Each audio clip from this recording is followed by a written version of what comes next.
Nuclear ശക്തിയായ ഇറാനേക്കാൾ അപകടകാരിയാണ് ഒരു civil വാർ വരാൻ പോകുന്ന ഇറാൻ എന്ന് പറയുന്നത്. കാരണം അത് അമേരിക്കൻ താല്പര്യങ്ങൾക്ക് എതിരാണ്.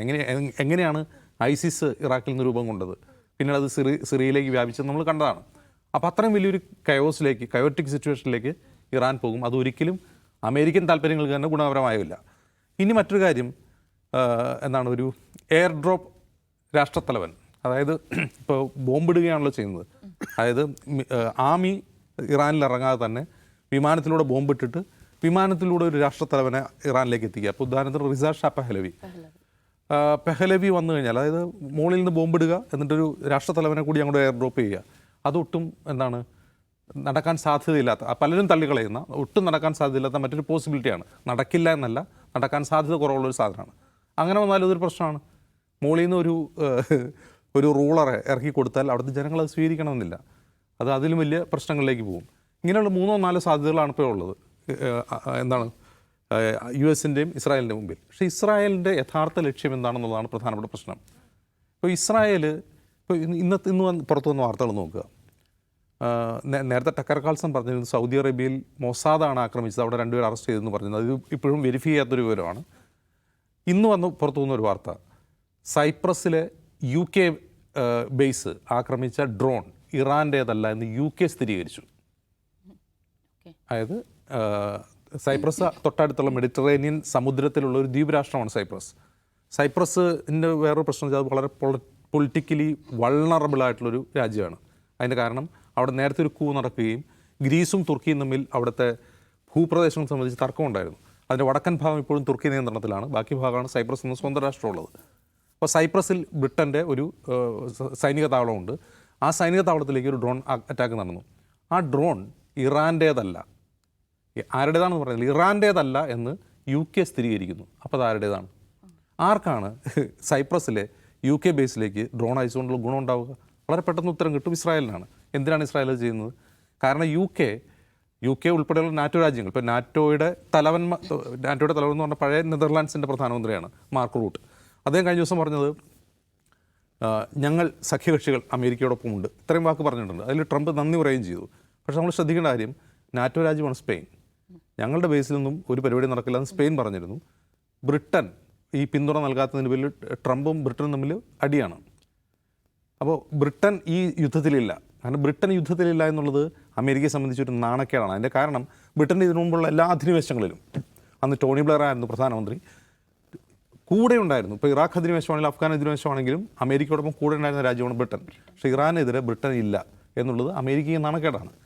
അപ്പോൾ ബ്രിട്ടനെ കൂടി ഇതിലേക്ക് ഇറക്കണം എന്ന ആരുടെ ആവശ്യമാണ്? അത് ഇസ്രായേലിൻ്റെ ആവശ്യമാണ്. അമേരിക്കയുടെ പോലും ആവശ്യമല്ല, ഇസ്രായേലിൻ്റെ ആവശ്യമാണ്. അപ്പോൾ ഒന്ന് ആലോചിച്ച് നോക്കുക. ഇപ്പോൾ ഇറാൻ ചെയ്യുന്നു എന്ന പേരിൽ ഇറാൻ്റെ സഹോദര രാഷ്ട്രങ്ങളെയും സുഹൃത്ത് രാഷ്ട്രങ്ങളെയും ഒക്കെ ഇസ്രായേൽ തന്നെ ആക്രമിക്കുന്നു എന്നാണ് നമുക്ക് ലഭിക്കുന്ന വിവരം. മറ്റൊന്ന്, അമേരിക്കയുടെ ഒപ്പം നിൽക്കാത്ത അമേരിക്കയുടെ സുഹൃത്ത് രാഷ്ട്രങ്ങളെ ഇസ്രായേൽ തന്നെ ആക്രമിക്കുന്നു. അപ്പോൾ ഇത് യഥാർത്ഥത്തിൽ ആരുടെ യുദ്ധമാണ്?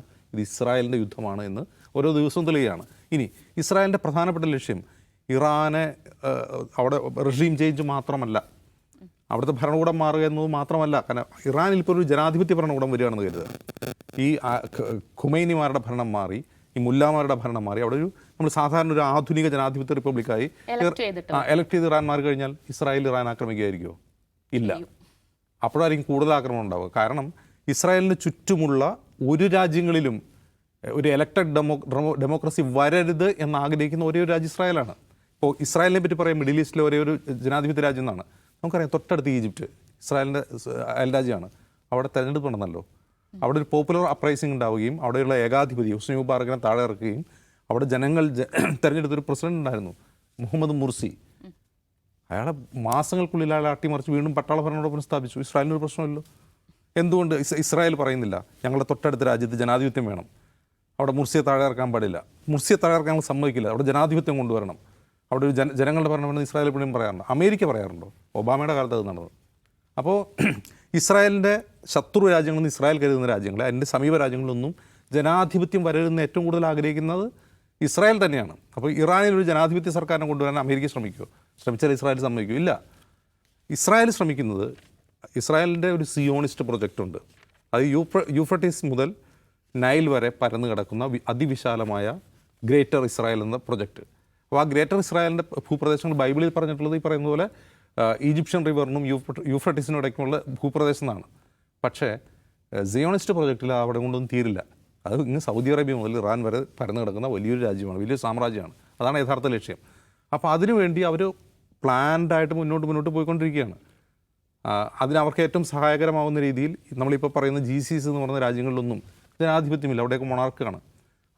അബ്രഹാം അക്കൗണ്ടിൽ ഒപ്പുവെച്ചുകൊണ്ട് പ്രധാനപ്പെട്ട GCC രാജ്യങ്ങളെ കൂടെ നിർത്തുന്നു. അവരെ ആരും ഇസ്രായേലിനെതിരെ സംസാരിക്കാത്ത രീതിയിൽ, അങ്ങനെ ഒരു വലിയൊരു ആൻറ്റി ഇസ്രായേൽ നിലപാടുള്ള ആൾക്കാരല്ല GCC രാജ്യങ്ങൾ. ഇനി അങ്ങനെ സംസാരിക്കുന്ന ആളുകൾ, റെട്ടറിക്കലായിട്ട് ഇസ്രായേലിനെതിരെ നിൽക്കുന്ന ആളുകൾ, അതിപ്പോൾ ഇറാഖിലെ സദ്ദാം ഹുസൈൻ ആണെങ്കിൽ അമേരിക്കയെ കൊണ്ട് അവിടെ WMD ഉണ്ട്, വെപ്പൺസ് ഓഫ് മാസ് ഡിസ്ട്രക്ഷൻ ഉണ്ടെന്ന് പറഞ്ഞ് UN ജനറൽ അസംബ്ലി ഒരു 10-100 പ്രാവശ്യം പറഞ്ഞിട്ടാണ് അമേരിക്കയെ കൊണ്ട് അവിടെ പോയിട്ട് അയാളെ അവിടെ ഇല്ലാതാക്കുക, ഗദ്ദാഫിയെ മാറ്റുക, സിറിയയിൽ ബഷാർ അൽ അസദ് അയാളെ തീർക്കുക. അങ്ങനെ ഓരോരുത്തർ തീർത്ത് ഇസ്രായേലിൻ്റെ പിണിയാളുകളായ ഭരണാധികാരികളോട് സ്ഥാപിച്ചുകൊണ്ടിരിക്കുകയാണ്. അങ്ങനെ ആകെ ബാക്കിയുള്ളതിന് ഉള്ളത് ഇറാനിൽ മാത്രമാണ്. കാരണം വെച്ചാൽ ലെബനോനിൽ ഹിസ്ബുള്ളയുണ്ട്, പക്ഷേ ലെബനോൻ ഭരിക്കുന്നത് വേറൊരു തരം സർക്കാരാണ്, അവിടെ ജനാധിപത്യ സർക്കാരാണ്. ആ സർക്കാരിന് ഇസ്രായേലിനോട് ഈ ഹിസ്ബുള്ളയ്ക്കുള്ള എതിർപ്പില്ല. ഹിസ്ബുള്ളയ്ക്കുള്ള അത്ര എതിർപ്പ് ലെബനാനിലില്ല. നിങ്ങൾ ആ ഏത് രാജ്യവും പെടുന്നു നോക്കിയോ, ഇസ്രായേലിനോട് എതിർപ്പുള്ള ആരൊക്കെയുണ്ട് അവരെയൊക്കെ വീഴ്ത്തിയിട്ടുണ്ട്, അവരെയൊക്കെ തീർത്ത് ഇസ്രായേലിന് ആവശ്യമായ ഭരണാധികാരികളുടെ വച്ചിട്ടുണ്ട്. ആകെ ഇനി മാറാനുള്ള ഇറാൻ മാത്രമാണെങ്കിൽ ഇറാനിലെ റെജീം ചേഞ്ച് ഇസ്രായേലിൻ്റെ അനിവാര്യമായ ആവശ്യമാണ്. പക്ഷേ ആ റെജീം ചേഞ്ച് എങ്ങനത്തെ ചേഞ്ച് വേണം? ഒരു ഇസ്രായേൽ പപ്പറ്റിനെ തന്നെ അവിടെ വയ്ക്കണം. അതിന് പറ്റിയ ആളാണ് റിസ ഷാ പഹ്ലവി. പക്ഷെ അത് ഇവിടെ ആപ്ലിക്കബിൾ ആവില്ല.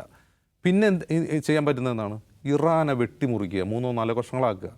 അതിനിപ്പോൾ കുർദുകൾക്ക് ഒരു രാജ്യം കൊടുത്തുകൊണ്ടോ ബാക്കിയുള്ള ന്യൂനപക്ഷങ്ങൾക്ക് വേണ്ടിയിട്ട് ഒരു രാജ്യം കൊടുത്തുകൊണ്ടോ എങ്ങനെയാണെങ്കിലും ഇറാനെ വെട്ടിമുറിച്ചാൽ മതി. പക്ഷേ ഇതൊന്നും വളരെ എളുപ്പത്തിൽ നടക്കുന്ന കാര്യമല്ല.